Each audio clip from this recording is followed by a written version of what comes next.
Chapter 6. Takeout. Not one time since Morgan had arrived at the house had Katie and James gotten takeout.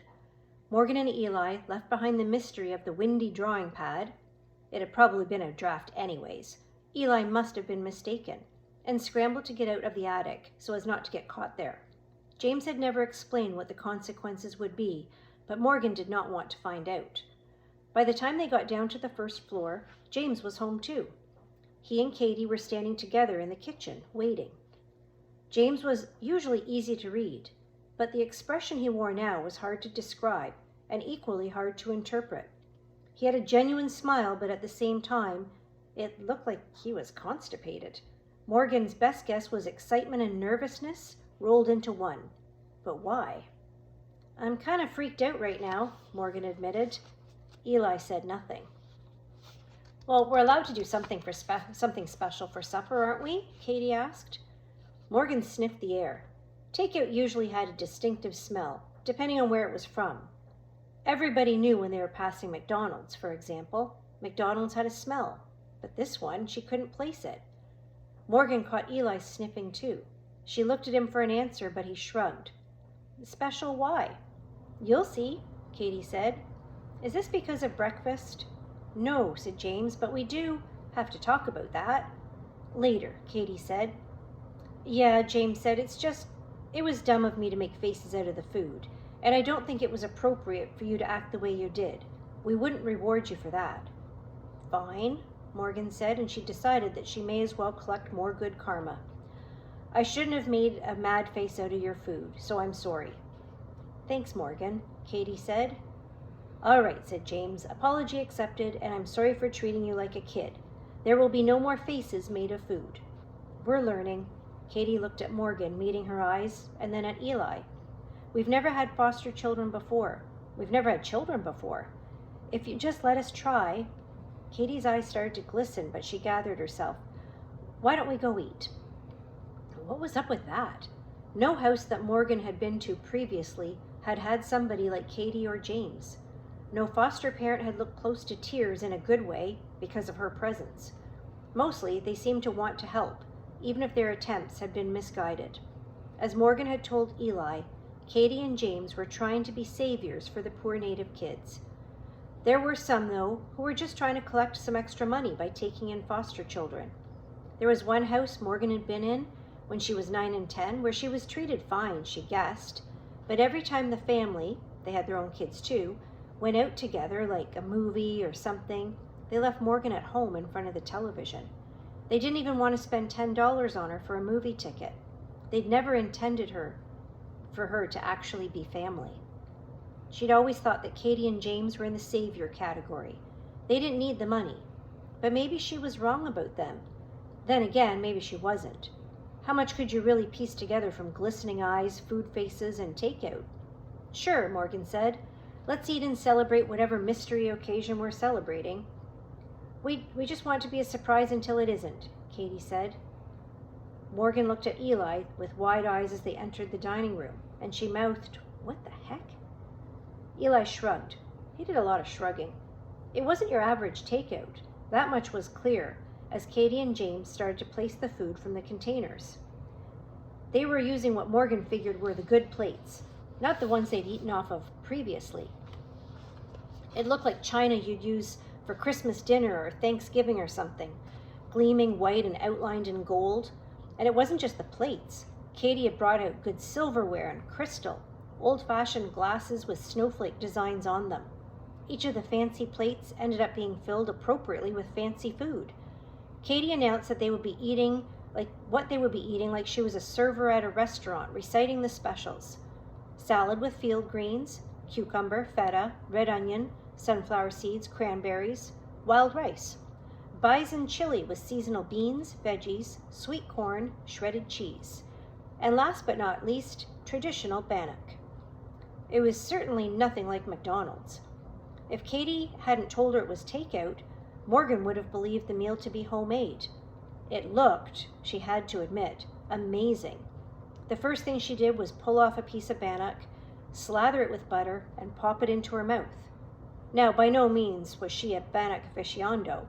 She had eaten it only rarely, as a matter of fact, but this tasted good.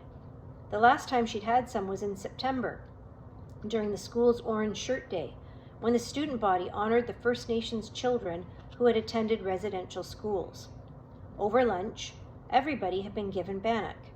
It seemed to Morgan that on both occasions, butter was key. Once Morgan took a bite, it was like everybody else was okay to start eating. For several minutes, they all dug into their dinner and didn't talk. The only sounds were knives and forks scraping against plates and chewing. The chewing reminded Morgan of the crunching sound she'd heard that morning, which reminded her of walking through snow, which reminded her of cold wind, which reminded her of those little gusts of air that had mysteriously brushed her face in the attic. "Is the food okay?" Katie asked hopefully. Morgan nodded while she finished a mouthful of chili. "Yeah. You don't have to like it, really," said Katie. I want us to be honest with each other." "I do." Morgan stopped herself from adding that it wasn't like Katie had cooked it, and why did dinner have to be about trust anyway? "It's good," Eli said, backing Morgan up. From the look on her foster parents' faces, Eli's approval meant more to them. For that, she couldn't blame them. She'd heard them talking in their bedroom at night. James didn't know how to whisper, about how to connect with him, how to make him feel at home. Why did they always want her and Eli to feel at home? This wasn't their home, they were just staying here. One day they wouldn't be. "I got it from an indigenous-owned restaurant downtown," said Katie. "I wanted—" "Please don't say anything about feeling at home," Morgan thought. She felt a spark of flame in her chest. It was about to get warm, then hot. She closed her eyes tight, bracing herself. But Katie must have picked up on the signal. It wasn't subtle. "Well, anyway, we're glad you like it," James said. The table remained silent for the duration of the meal, as though, more than savoring the food, Katie and James were savoring the small victories of having Eli speak and both kids liking the meal. Once they'd all finished, Katie and James cleared all the dishes. Morgan even offered to help, but James quickly told her it wasn't necessary, which made her suspicious. They disappeared into the kitchen for a long time without re-emerging. Even more suspicious. Morgan, I know I'm reading to you, right? Morgan waited with nervous anticipation. She and Eli glanced at each other intermittently. He looked nervous. He was probably waiting to see if she could hold it together. She wondered what could be next after an indigenous meal. A gift? What kind of gift? A braid of sweetgrass? A dream catcher? One of those tobacco ties she'd seen on Orange Shirt Day? But she was pretty sure only elders got tobacco offerings. Eli would know. "Hey," she whispered, as if talking about anything indigenous was a secret. "Yeah?" "Tobacco," she stated, as if the word was a question. "Yeah? Is it just for elders, like you give it to them when you want to ask them questions or something?" It's like," he said, "when you're asking someone to share knowledge, you offer tobacco. It doesn't have to be an elder." "But they, like James and Katie, they're not going to give me tobacco or anything, are they?" "Not unless they want you to share knowledge," he said. "Well," Morgan crossed her arms and leaned back in her chair. "I don't know anything about stuff like that, so they're in for a surprise."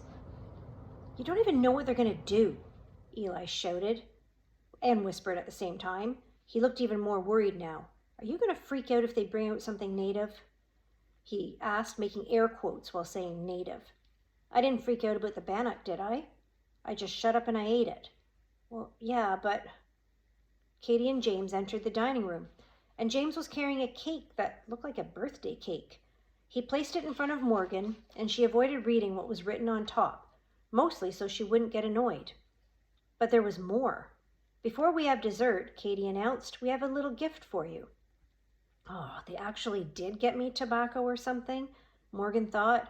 She saw Katie's hands shaking and prepared herself to make through some kind of tobacco offering without looking like she had any negative emotion about it. Wait, Morgan decided to save them from her getting food face mad about it. "Please tell me that this is what this is all about. Like, why doesn't Eli get something? You don't want him to be sad, but you're leaving him out?" "I'm okay," Eli said, sounding like he wanted no part of this. "Well," Katie exchanged a look with James, who nodded at her. We wanted to do something because you've been here for 2 months now. 2 months today, said James, as though Morgan needed the math explained. But maybe she did.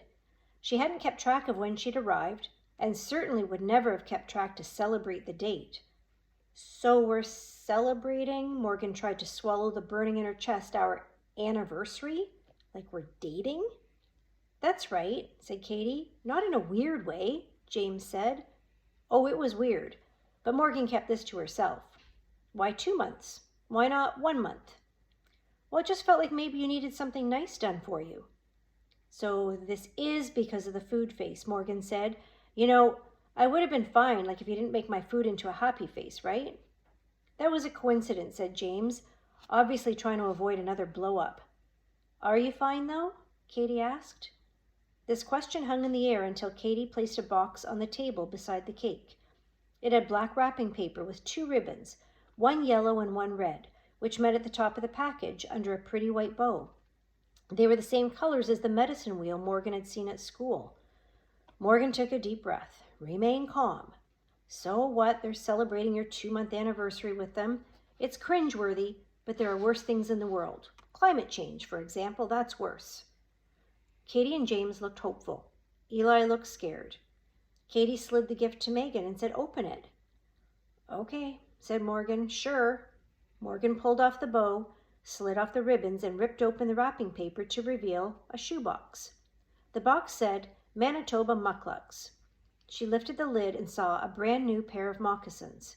They were mostly black, with black leather and black fur around the opening, and a darker shade of gray over the top, with some intricate white beadwork.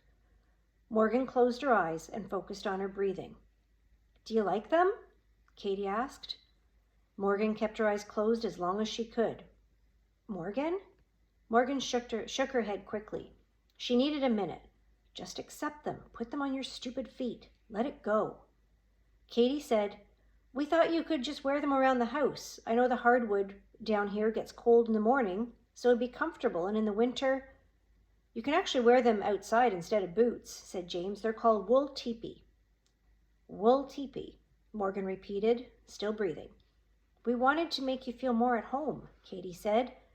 Morgan slammed a flat palm on the table. "Okay." She opened her eyes. Katie and James looked stunned, frozen, eyes wide.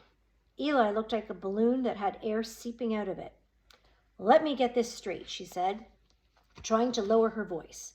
"You thought that giving me something cultural as a totally lame 2-month anniversary celebration from a place I was taken from would make me feel more at home here." "Well, we don't want you to feel disconnected from your culture, that's all," James said. "I don't even know my culture." Morgan was put both hands against her chest, and she could feel her heart pounding. "I've literally been away from home since I was a toddler. Being a kid with no real home, no real parents, accepting the fact that there probably won't be a 3 or 4 month anniversary with cake and moccasins, that's my culture." "No, it's not," said Eli. "Who you are is still inside of you." "Shut up, Eli. You're not helping." "He's right, though," said James. "We thought some of this might help you reconnect. We've read that as foster parents, we're supposed to expose you to your culture." Katie looked ready to burst into tears. "We don't want to make the same mistakes that have been made in the past." "Well, unless you can go back into the quantum realm, go back in time, stop my mom from getting rid of me." Morgan stopped. She placed both palms flat on the table to keep herself steady. "Everything's a mistake." "Your mom didn't get rid of you," Katie said. "Well, did she tell you that?" Morgan asked. "What are you guys, Facebook friends?" "No, just no mother." "You're not a mother, so how would you know?" Morgan stood up. She glanced from Katie to James to Eli. "Maybe you should read one of my books instead of whatever you've been reading, because trying to fix things and trying to fix me really is a fantasy." She turned away from the table, from the people and the cake and the moccasins, and started toward the stairs. "Morgan, please come back and sit down." "No," said Katie. "Let her go. Just give her space." Let her go. Those 3 words echoed in her mind. Morgan was sure that's exactly what they would do, especially after a day like today.